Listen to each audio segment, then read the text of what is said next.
Bien, entonces hoy me gustaría compartir la gracia a través de un mensaje titulado El comienzo de la reconstrucción de los muros de la ciudad de Jerusalén. Antes de comenzar, creo que hay una nota que debemos hacer. La historia de Israel en la Biblia no es solo una historia del pasado. Es el plano de nuestro viaje de fe hacia el reino de los cielos. Esa es la fe a la que debemos llegar cuando venimos y recibimos la palabra de Dios. El reverendo Evan Park, autor del 11º libro de su serie Redención, y un libro muy extenso sobre la historia desde el regreso del cautiverio babilónico y la reconstrucción del templo, como examinamos ayer, y también la reconstrucción de la muralla de la ciudad, como vamos a examinar hoy. Ahora, él comparó la liberación de Israel del cautiverio en Babilonia con nuestra restauración al estado original de la creación. Nuevamente, la liberación del cautiverio babilónico prefigura nuestra restauración al estado original de la creación. Y, notablemente, hubo 3 etapas de regreso. Y eso refleja que nuestra restauración también tendrá 3 etapas, o, como veremos en la próxima clase, 3 generaciones. Así que comencemos. Las 3 etapas del regreso de Babilonia. El primer regreso, y estudiamos parte de esto ayer. Así que continuaremos con nuestro cuestionario, ¿de acuerdo? Bueno, el primer retorno es dentro de un año. 537 a.C. Bueno, solo un segundo, por favor. Bueno, mi bolígrafo no funciona. ¿Podemos esperar un momento, por favor?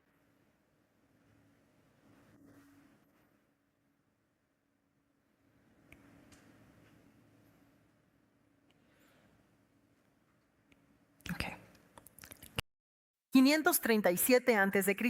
se produce el primer regreso desde Babilonia. Y vemos que la persona que estaba en liderazgo era Zorobabel. Y vinieron y edificaron el templo. Esto es lo que estudiamos ayer. El segundo regreso tiene lugar en el año 458 a.C. Ese segundo regreso. Y el líder durante este regreso es una persona llamada Esdras. Y hubo una gran reforma en la fe del gobierno. El regreso final es el tercer regreso en el año 444 a.C. Y el líder durante este tiempo es Nehemías. Y es en este momento cuando realmente se construyó la muralla de la ciudad de Jerusalén.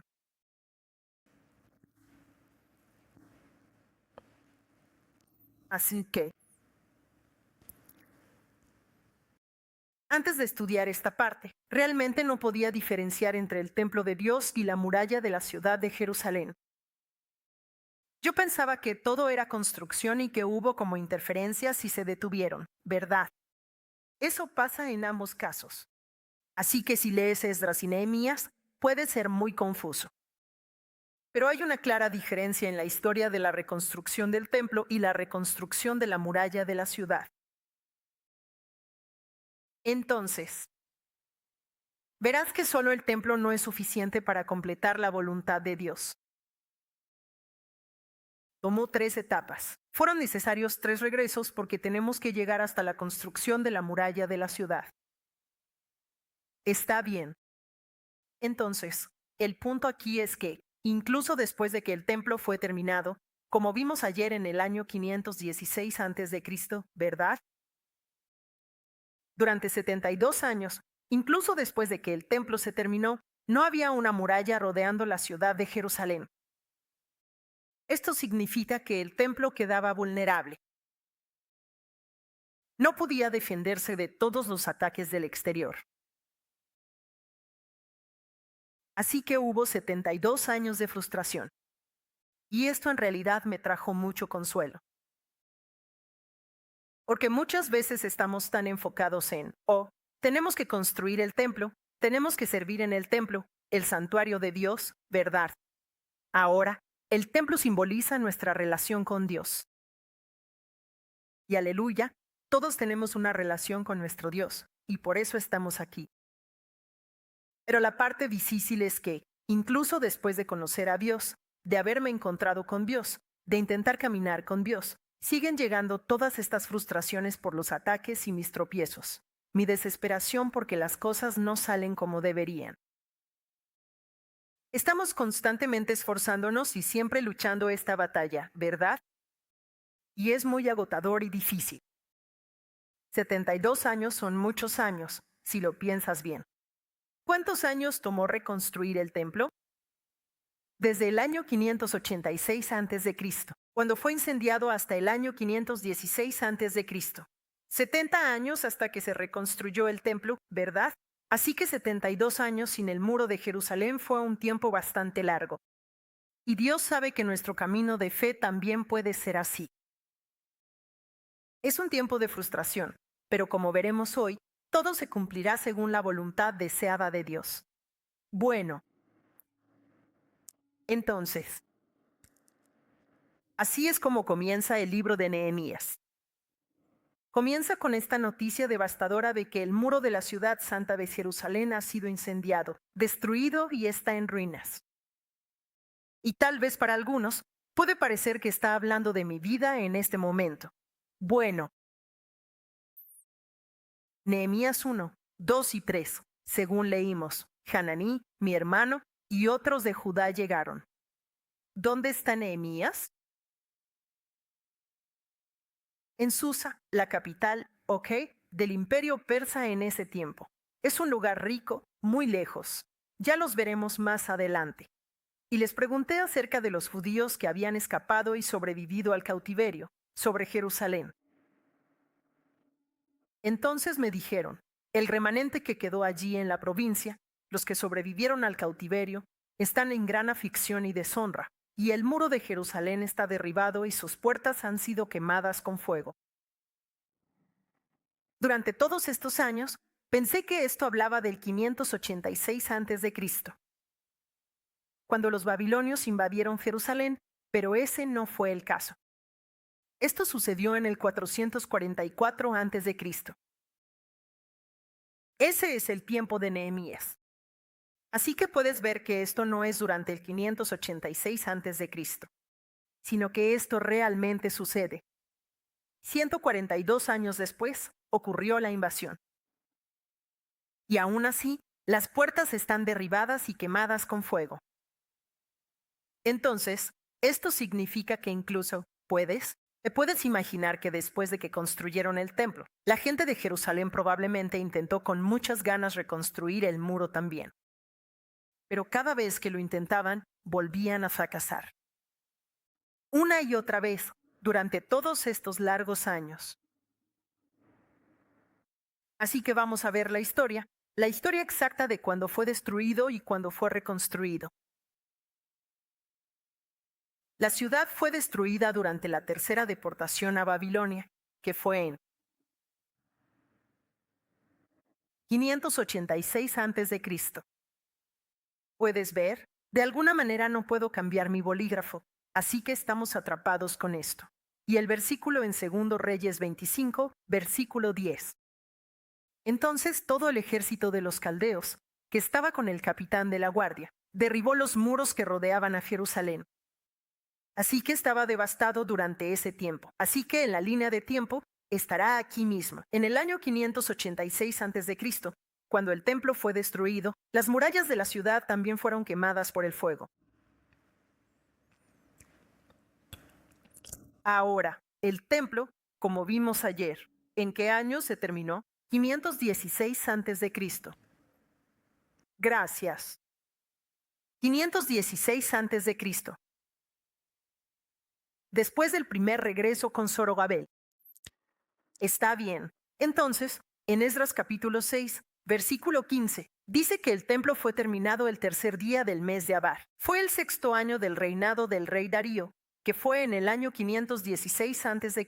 Ahora, por favor, noten aquí, el templo aquí fue terminado. Pero las murallas de la ciudad de Jerusalén no fueron reconstruidas en ese momento. ¿De acuerdo? Entonces aquí, 537 a.C.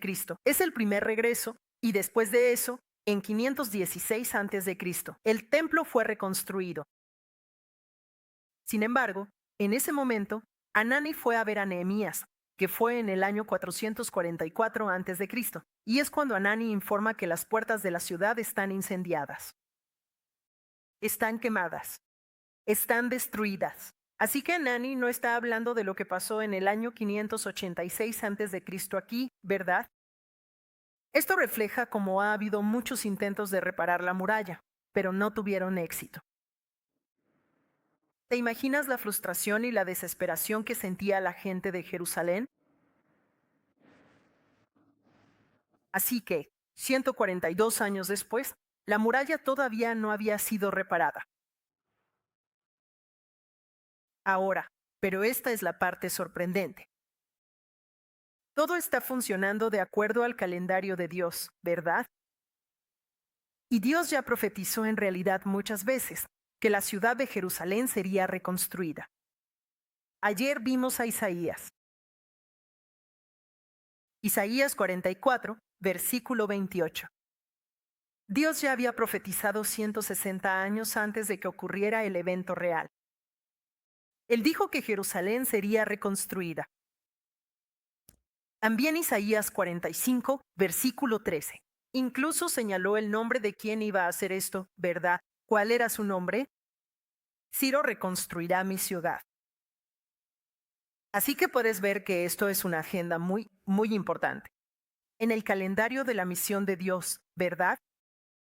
Y ahora, Daniel, mucho tiempo después, también profetiza que lo que será construido, no estamos hablando aquí del templo, la ciudad de Jerusalén será reconstruida, ¿ok? Así que esto me sorprendió mucho. Yo pensaba que mientras tuviéramos el templo listo, todo estaría bien.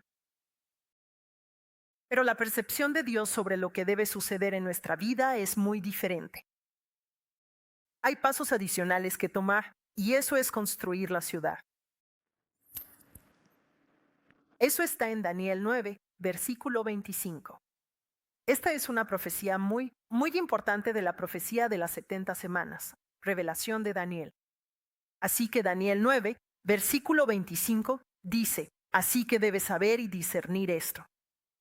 Desde la emisión de un decreto para restaurar y reconstruir Jerusalén hasta el Mesías príncipe, habrá 7 semanas y 62 semanas. Se volverá a construir con plaza y foso, incluso en tiempos de angustia. ¿Está bien? Entonces, esta es una profecía muy importante, porque ¿de qué trata? La venida del Mesías. Él está marcando el tiempo de la venida del Mesías en esta profecía, ¿verdad? En esta revelación. Y él conecta la venida del Mesías y el momento de eso con el decreto. No para reconstruir el templo, sino para reconstruir la ciudad de Jerusalén. Y esto nos dice que la reconstrucción de la ciudad de Jerusalén está directamente vinculada con la venida del Mesías. Así que esto por sí solo nos muestra cuánto desea Dios construir la ciudad de Jerusalén, la ciudad de la paz. Tomé la NTV, la traducción, porque en realidad expresa mejor que se trata de la ciudad misma. Leamos esto una vez más. ¿Lo leemos juntos? Capítulo 9, versículo 25. ¿Listos con la nueva traducción viviente? Empiecen ahora, escuchen y entiendan. Pasarán 7 series de 7, más las 62 series de 7. Desde el momento en que se dé la orden de reconstruir Jerusalén hasta que venga un gobernante, un ungido, Jerusalén será reconstruida con calles y fuertes defensas. A pesar de los tiempos peligrosos. Así que esta parte nos dice que se trata de reconstruir la ciudad. Está bien, ahora, 7 series de 7, esto es lo mismo que una semana, porque hay 7 días en la semana. Así que aquí Dios está estableciendo el tiempo. Y de hecho, Jesús realmente vino en la plenitud del tiempo. Así que vamos a hacer un poco de cálculos. Ya sé que acabamos de comer mucho en el almuerzo. Está bien, así que, por favor, no se me vayan a dormir. Está bien. Entonces, ¿cuándo se emitió este decreto? ¿De qué decreto está hablando Genio? Ayer examinamos el decreto emitido por Ciro, ¿verdad? Quien dijo, regresen a Jerusalén para reconstruir. También examinamos el decreto de Darío, ¿verdad? Para reiniciar la construcción. ¿Pero de qué decreto se trata este? Sabemos que este decreto no es sobre el templo. Es sobre la construcción, la ciudad de Jerusalén, que es construir el muro. Y ese decreto fue dado a Esdras. Ese fue emitido por el rey Artajerjes en el segundo regreso, que es en el año 458 a.C. Y está narrado en Esdras, capítulo 7, versículos 11 al 28. Así que Esdras es una persona muy importante en esta gran obra. Así que vamos a hacer un pequeño mapeo del tiempo. Si vemos el decreto de Ciro en el segundo regreso en el 458 a.C. como ese decreto en Daniel, vamos a echarle un vistazo a esto. El año 516 a.C. es cuando se terminó el templo de Zorobabel. Y el año 458 a.C. es cuando se da el decreto de Artajerjes para el segundo regreso. ¿Verdad? Eso es 458 a.C. Pero durante este tiempo, después de que se terminó el templo y hasta que Artajerjes emitió el decreto, no había muro. Desde ese momento hasta la escena de hoy en Nehemías, ¿ok? Hasta entonces, hubo muchos intentos de construir parcialmente los muros. Porque Artajerjes dio un decreto para ir a Jerusalén, a Esdras, ¿verdad? Pero todos fracasaron. Así que durante 14 años después, hasta que llegó Anani, todavía no había muros terminados. Así que hubo una larga frustración, como vimos antes, por proteger el templo y al pueblo de Dios durante 72 años, incluso después de que se construyó el templo. Sin embargo, la muralla de la ciudad fue reconstruida según la providencia y el tiempo de Dios. Así que volvamos a la revelación de Daniel. ¿Está bien? El tiempo de Dios es muy preciso. Y 1 Corintios 15, versículos 3 al 4, nos dice que todo lo que hizo Jesús fue conforme a las Escrituras. Él vino en la plenitud del tiempo, según las profecías. Murió por nuestros pecados, fue sepultado y resucitó al tercer día, conforme a las Escrituras, cumpliendo así toda profecía. Esto no es solo un libro de historia. Este es un libro de profecía. Está bien, eso significa que cada palabra que está escrita aquí se cumplirá. Así que Jesús, la Biblia nos dice, cuando comenzó su ministerio en Lucas, capítulo 3, versículo 23, cuando comenzó su ministerio, Jesús mismo tenía como 30 años de edad. Así que podemos convertirlo en años después de Cristo. Entonces, Jesús nació en el año 4 antes de Cristo. Así que si él tenía 30 años, ¿en qué año sería? Vamos a pasar a después de Cristo aquí, ¿verdad? Y luego, 30 años después, sería el año 26 después de Cristo. Este es un año importante para recordar. Ahí es cuando él comenzó. Fue ungido y comenzó su ministerio público. ¿Está bien? Entonces, 26 después de Cristo y regresando a Daniel. Él dice 7 semanas y 62 semanas hasta que venga el Mesías. Está bien. Entonces, ¿cuántas semanas en total serían? 69 semanas. Está bien, así que vamos a echarle un vistazo a esto. Entonces, en total, esto se llama la revelación de las 70 semanas. En realidad está hablando del tiempo del fin. Pero aquí, solo como referencia, vamos a ver la primera parte que está en el capítulo 21, versículo 25. Las 70 semanas se componen de 7 semanas y 62 semanas. ¿De acuerdo? Entonces, 7 semanas serían 7 por 7 días en una semana, ¿verdad? Así que 7 por 7 serían 49. 62 semanas serían 7 por 62, o sea, 434. Entonces, en total, esto sería. ¿De acuerdo? Este será el tiempo desde el decreto para reconstruir Jerusalén hasta el momento en que venga el Mesías, el príncipe. Así que Dios nos está diciendo un tiempo, ¿de acuerdo? Entonces, esto sería un total de 483. Sumando 49 más 434 serían 483, ¿verdad? ¿De acuerdo? Y exactamente esa es la cantidad de años que fue. Si cuentas desde cuando se emitió el decreto, es 458 antes de Cristo, ¿verdad? Hasta el año 26 después de Cristo. Verás que exactamente son 483 años. Así que todo está sucediendo de acuerdo a lo que Dios ya había profetizado. Y esto está directamente relacionado con la reconstrucción de la muralla de la ciudad, la edificación de la ciudad de Jerusalén. El nombre Jerusalén significa ciudad de paz. Está bien. Y todo esto es un plano de nuestro viaje de fe a lo largo de la consumación de la historia redentora.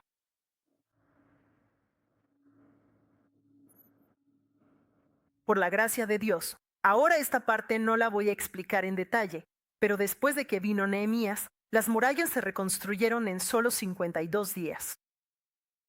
Así que pueden ver que esto es un milagro en sí mismo, porque no hubo muralla durante 72 años, ¿verdad? Y ellos vinieron y la reconstruyeron en solo 52 días. ¿Se pueden imaginar lo increíble que fue el trabajo en equipo? Está bien, y yo, saben, he sido tan bendecido con el evento, Yasmín, desde que llegamos a nuestra iglesia. El trabajo en equipo en esta iglesia es realmente asombroso. Sea lo que sea que hagamos, trabajo pequeño o grande, desafiante o fácil, todos están juntos, trabajando duro. Y yo digo, oh Dios, gracias. Estás levantando aquí mismo un equipo espiritual de Nehemías para reconstruir la muralla de la ciudad. 52 días testifican de eso, del gran trabajo en equipo. Bueno, entonces, veamos. Solo quiero más o menos guiarlos por cómo fue la construcción de la muralla de la ciudad. Y mañana, Yvonne Jasmine va a hablar sobre que hay un total de 42 secciones de colaboración. El equipo se repartió en 42 secciones diferentes y reparó la muralla. Cuando Anani vino y dijo que las puertas estaban ardiendo en fuego y destruidas, había 4 puertas que, en cierta forma, todavía estaban. Pero el resto de las 8 puertas, o sea, un total de 12 puertas, ya no existían y estaban completamente destruidas. Así que en ese momento cuando Nehemías regresó para revisar el estado de la muralla de la ciudad, había 4 puertas. La puerta del agua estaba ahí en Nehemías, capítulo 3, versículo 26. Y luego la puerta de los caballos y la puerta del este estaban bien. Está bien. Eso está en Nehemías, capítulo 3, versículos 28 al 29. Luego la de inspección. Estas 4 puertas del capítulo 3:31 estaban intactas. Pero el resto de las puertas, la gente tuvo que venir a repararlas. Está bien. Entonces, si ves la puerta de Efraín y la puerta de la esquina, no se mencionan en Nehemías, pero también estaban ahí. En total, había 6 puertas. La puerta de las ovejas fue reparada, así como la torre de los 100 y la torre de Hananel. No son puertas, pero aún así fueron reparadas. La puerta del pescado, la puerta vieja, la torre de los hornos, la puerta del valle, la puerta del basurero, la puerta de la fuente. Todas estas 12 puertas fueron reparadas en solo 52 días, junto con los muros entre ellas. Así que cuando vi esto, solo el diagrama, me sorprendió lo que Dios realmente nos está diciendo como cristianos. Estamos tan enfocados en construir el templo. Oh, ya está listo el templo. Yo soy el templo. Nosotros somos el templo, ¿verdad? Pero aquí Dios quiere ir más allá. Quiere que vayamos más lejos y construyamos la ciudad, ¿verdad? Pero mira las ciudades. Normalmente, el muro de la ciudad significa separación, ¿verdad? Desde afuera, estamos separados. Eso significa santidad. Cuando estás separado para un propósito muy especial de estar con Dios, eso se llama santidad, ¿verdad? Pero luego me di cuenta, con todas estas puertas, que ser santo no significa que vas a ser un reino ermitaño. No hay forma de entrar ni de salir. No es así, ¿verdad? Dios quiere que seamos una ciudad donde el mundo pueda entrar y también salir. Pero somos capaces de proteger nuestra fe y mantenernos firmes, y de poder nutrir a los pueblos, las naciones, las lenguas y los reyes, para que entren y salgan y se encuentren con Dios. Ese es el tipo de personas, ese es el tipo de ciudad que Dios quiere que seamos. Las 12 puertas. Habrá una interacción con el mundo. No vamos a estar ahogados en el mundo, sin saber qué es bueno, qué es malo, qué es el bien y el mal. Pero si vamos a conocer la precocidad, vamos a poder defender el templo de Dios y nuestra relación con Dios, y aún así servir al mundo. Ahí es donde tenemos que ir. Yo pensé, wow, las puertas son increíbles. Está bien, que todos recibamos esta bendición. La bendición de no decir, oh, el mundo se ha alejado, pero digo, Juan capítulo 3, ¿verdad? Dios amó tanto a este mundo. Verdad. Así que está enviando a su único hijo. Pero para conquistar el mundo, tenemos que ser más fuertes, amigos. Amén, verdad. Para conquistar el mundo, tenemos que ser más fuertes que el mundo. Y eso es lo que significan estos muros. Y para conquistar el mundo, una sola persona no puede hacerlo. Aquí, el pastor Sam solo no puede hacer todo esto, ¿verdad? Por eso Dios lo ha equipado con este equipo increíble. Yo nos llamo los Vengadores. ¿Está bien? De verdad, lo he visto muchas veces. Y esto es para reconciliar al mundo con el Padre. Leamos 2 Corintios, capítulo 5, versículos 18 y 19. Todo esto proviene de Dios, quien por medio de Cristo nos reconcilió consigo mismo, cuando aún éramos pecadores y estábamos contaminados. Y humildes, ¿verdad? Y nos dio el ministerio de la reconciliación. Eso significa unir a los que están divididos, hacer de dos uno solo, ¿verdad? Y por eso, en Cristo, Dios estaba reconciliando al mundo consigo mismo. Nosotros también tenemos que hacer esto. No tomando en cuenta sus ofensas y confiándonos el mensaje de la reconciliación. Para que podamos hacer esto, tenemos que construir el muro. Y todos necesitamos de todos. Amén. Por eso estamos llamando de regreso a todos los miembros. Estén aquí.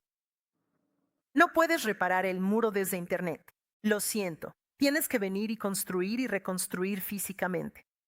Y si ves el libro 11, hay muchos tipos de grupos de personas y cómo exactamente participaron en la reconstrucción del muro. Los nobles, los humildes, los comerciantes, los empresarios, todo tipo de personas. Y Dios recuerda cómo trabajaron. Y Él los escribió y los plasmó en la Biblia para que sepamos exactamente qué hacer en este tiempo final. ¿Qué desencadenó esto? Veamos qué hizo que en solo 52 días se construyeran los muros. Primero, Hanani. Te sorprendería saber que no necesitamos tanta gente para llevar a cabo esta increíble labor, para iniciarla, para ponerla en marcha. Hanani, dice Nehemías en el capítulo 7, es mi hermano. Y él era un hombre fiel. Él temía a Dios más que muchos. Bueno, el nombre Hanani en realidad significa gracioso. La gracia de Dios. Gracioso Hanani. Otro dato sobre Hanani es que en realidad vino desde Judá. ¿Por qué? Porque él vio a la gente que había sobrevivido al cautiverio. Sobrevivieron al cautiverio. Son los sobrevivientes, pero por alguna razón todavía estaban en gran angustia. todavía estaban en oprobio y vergüenza. Él vio el muro, la casa de Dios, todavía destruida y quemada por el fuego. La ciudad de Dios ya no estaba ahí. Y Hanani vio eso y se quebrantó. No era la historia de otra persona. Y dijo, tenemos que hacer algo al respecto. Así que se levantó y viajó. No importaba cuánto tiempo tomara. Él dijo, necesitamos ayuda. Así que viajó hasta la capital, Susa. Desde Jerusalén fue todo el camino hasta Susa. Eso está a 1,600 kilómetros de distancia. ¿Cuántos días crees que le habría tomado? En ese entonces no tenían carro ni avión. De hecho, esta mañana encontré el versículo en Esdras capítulo 7, versículo 9. Esdras en realidad vino de aquí, de Susa, a Jerusalén así, ¿verdad? Y Esdras capítulo 7, versículo 9, dice, salió al primer día del primer mes y llegó a Jerusalén el primer día del quinto mes. ¿Cuántos meses viajó para llegar a Jerusalén? 5 meses. Hanani vio la angustia. Hanani vio el oprobio del pueblo. Y se levantó. Él tenía una sed viva. Fe con verdaderas obras. Y pido al Padre que nos equipe con esta fe viva. Amén. ¿Qué veremos la angustia y el oprobio de nuestros hermanos y hermanas? El mismo muro que guardará el templo de Dios. El mismo muro que protegerá la paz de Dios, ¿no? Y él no se quedó sentado mirando. Él se movió.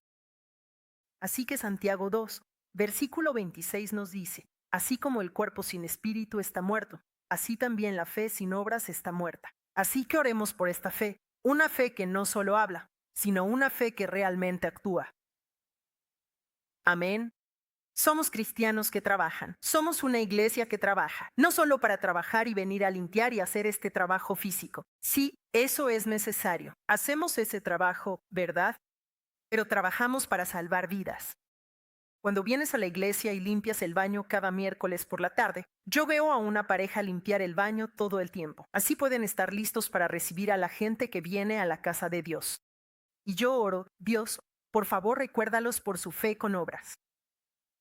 No solo por el trabajo en sí, porque son personas celosas y diligentes, sino porque quieren ayudar a salvar vidas. Porque quieren ayudar a restaurar a las personas de su gran angustia y vergüenza. Que podamos hacer este tipo de trabajo. Y creo que por eso estamos llamados a convertirnos en una sola familia, tan unidos así. Amén, ¿está bien? También tenemos a Nehemías. Ayer vimos cómo la oración de Daniel, ¿verdad?, fue muy transformadora. Nehemías también fue un hombre increíble. Hananí viene y le dice, hermano, tu gente que sobrevivió al cautiverio está en gran angustia, están en desgracia. La muralla de la ciudad está quemada y destruida. Cuando Nehemías escuchó esto, fue como, oh sí, no, se desplomó. Se sentó y lloró. Y estuvo de luto por varios días. Y ayunó y oró delante de Dios. Y yo le pediría al Padre que derrame sobre nosotros el espíritu de Nehemías, porque sabemos que nuestro propio espíritu no puede hacer esto. Muy bien. ¿Qué tipo de oración fue esta? Primero es una oración de arrepentimiento. Todos nosotros somos personas que oramos mucho, pero vi algo muy interesante aquí. Nehemías 1, versículo 6. Él comienza después de escuchar el informe de Hananí y clama a Dios. Él dice, Dios, que tu oído no sea indiferente.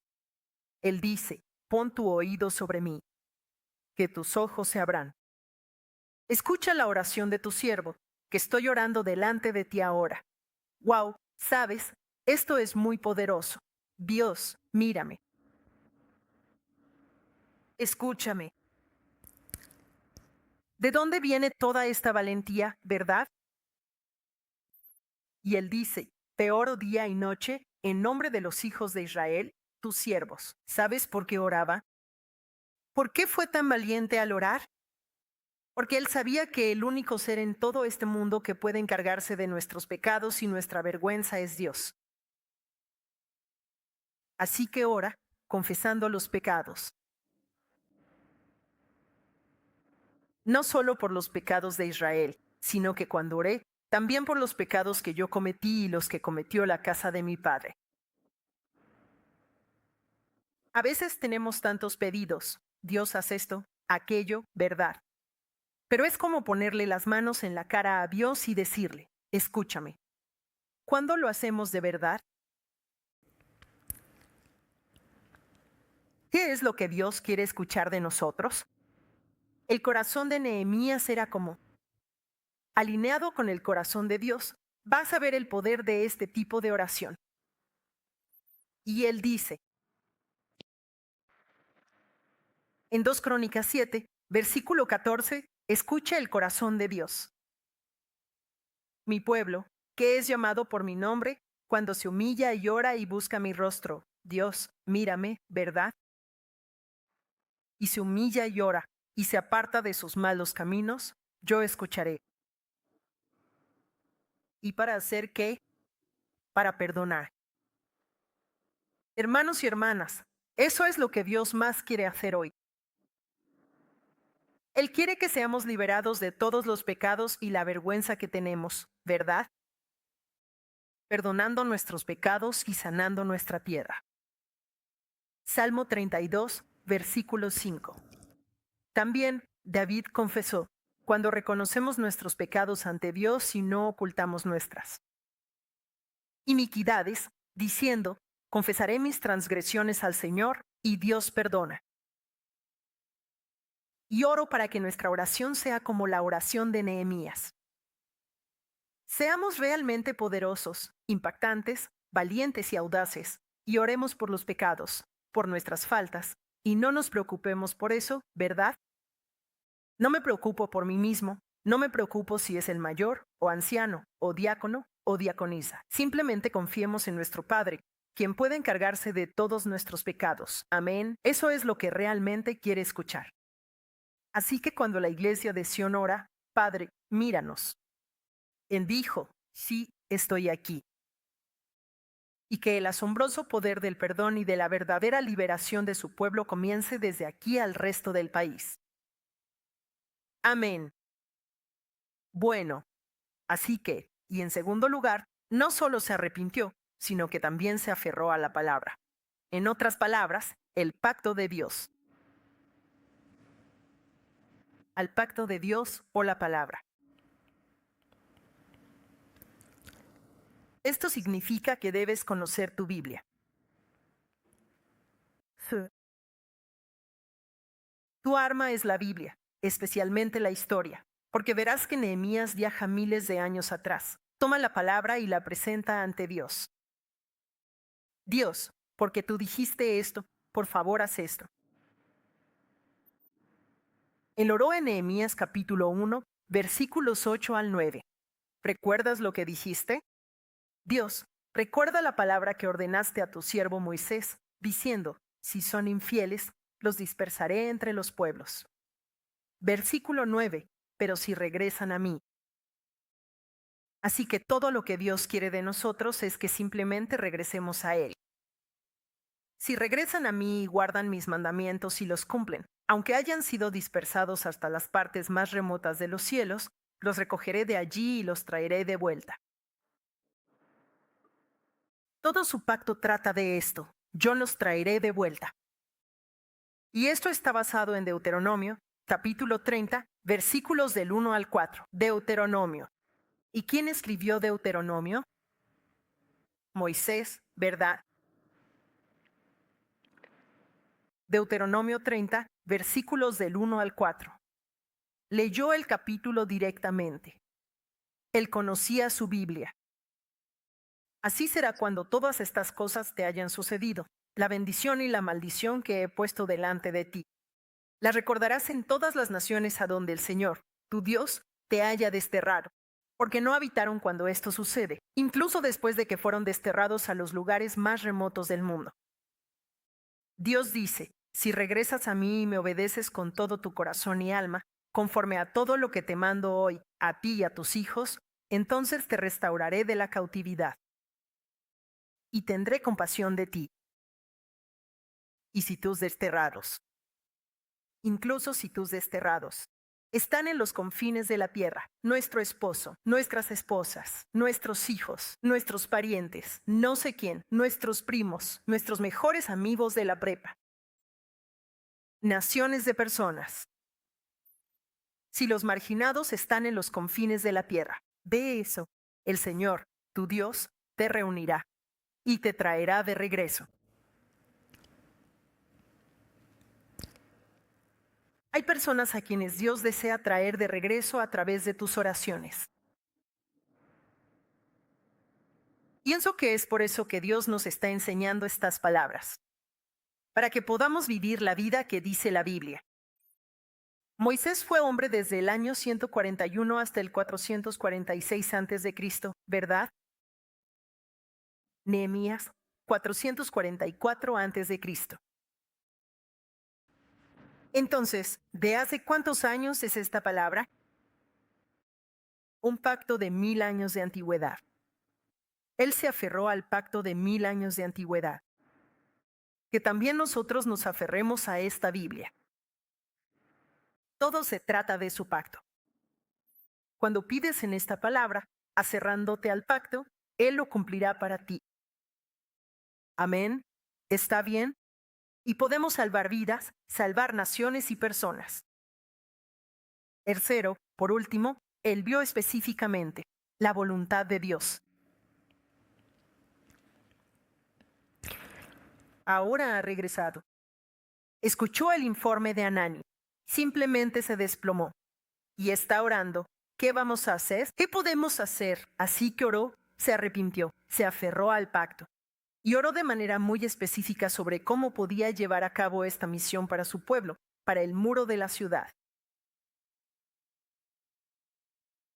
Oró a Dios. ¿Para que le concediera el favor de quién? El favor del rey Adonis de Jerusalén. Recuerden, él era copero del rey en ese tiempo. Nehemías, capítulo 1, versículo 11, ora de esta manera. Así que, oh Señor, te ruego que tu oído esté atento a la oración de tu siervo y a la oración de tus siervos que desean honrar tu nombre, y haz que tu siervo tenga éxito hoy. 20. Concédele compasión o favor delante de este hombre. Ahora bien, yo era copero del rey.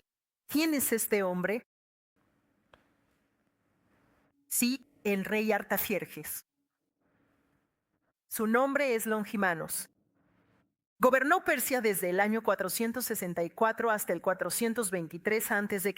En este momento, ¿en qué año estamos? 444 a.C.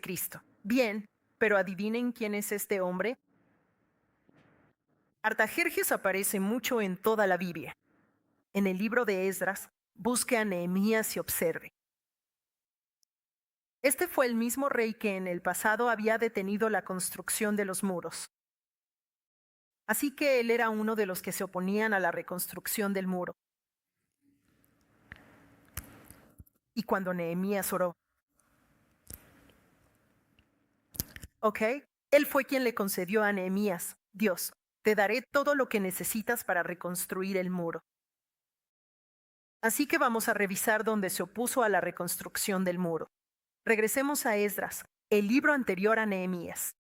Esdras capítulo 4 es un capítulo que habla de esta oposición implacable, de las interferencias de los adversarios, tanto para el templo como para la construcción de la muralla de la ciudad. Ahora, el versículo 7 dice, ¿en qué días vinieron?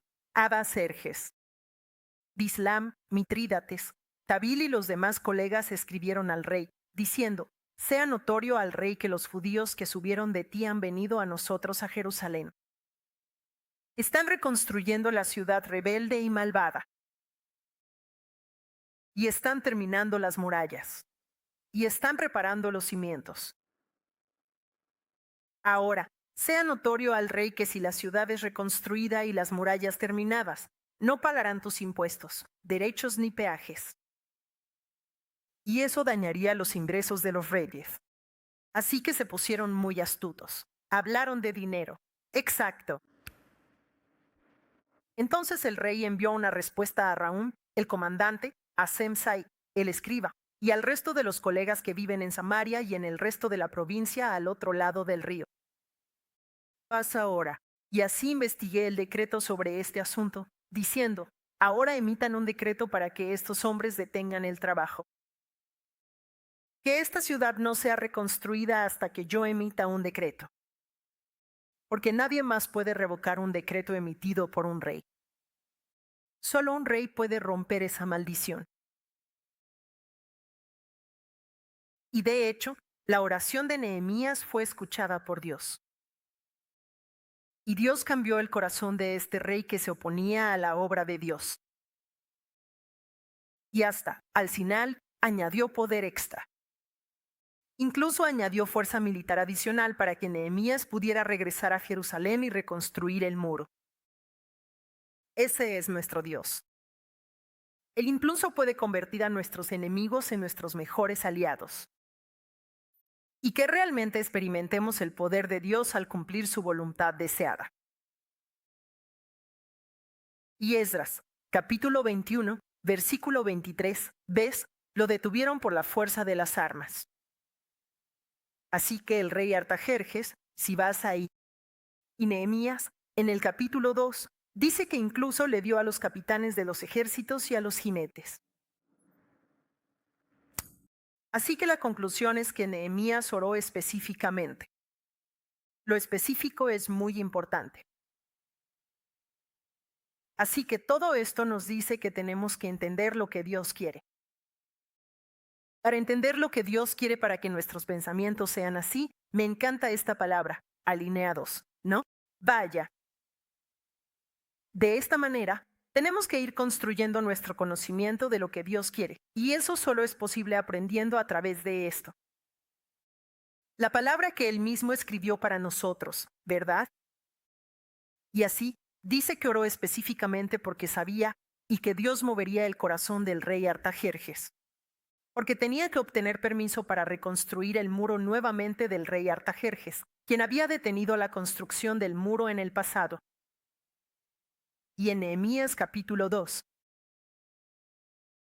Los versículos 8 al 9 dicen que no solo le dio permiso, sino que también le dio la madera necesaria. Y los capitanes del ejército y la gente de a caballo. Más de lo que pidió.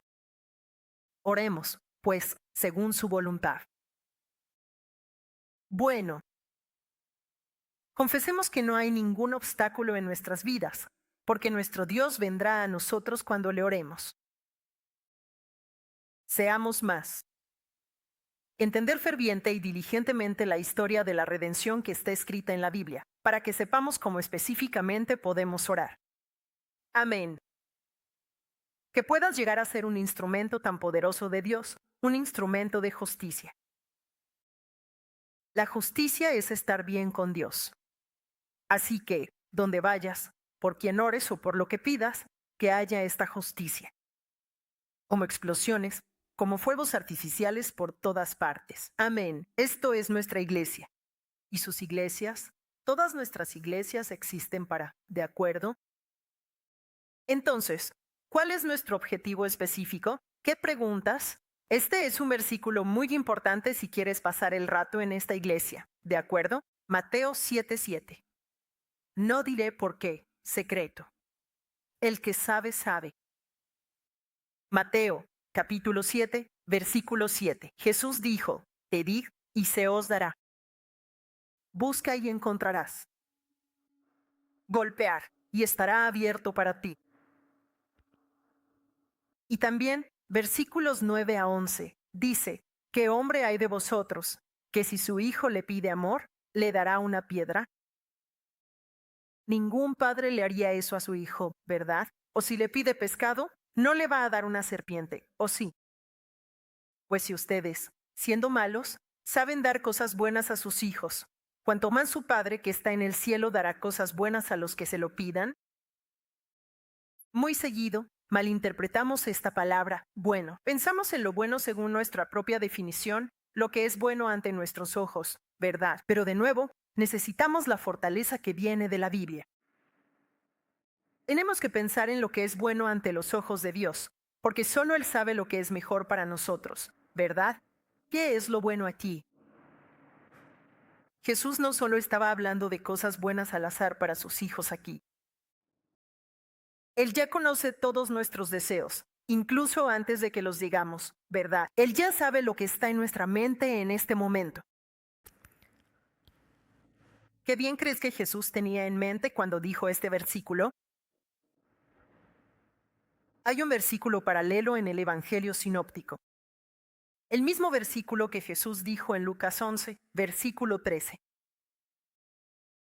El bien al que Jesús se refería no es otro que el Espíritu Santo. Leamos juntos Lucas 1, versículo 13. ¿Les parece? ¿Listos? Pues si ustedes, siendo malos, saben dar buenos regalos a sus hijos, cuanto más su Padre Celestial dará el Espíritu Santo a los que se lo pidan. Esto es lo que nuestro Padre realmente quiere darnos. Por eso quiere que vengamos y estudiemos, que profundicemos en su palabra, porque su palabra es vida y espíritu.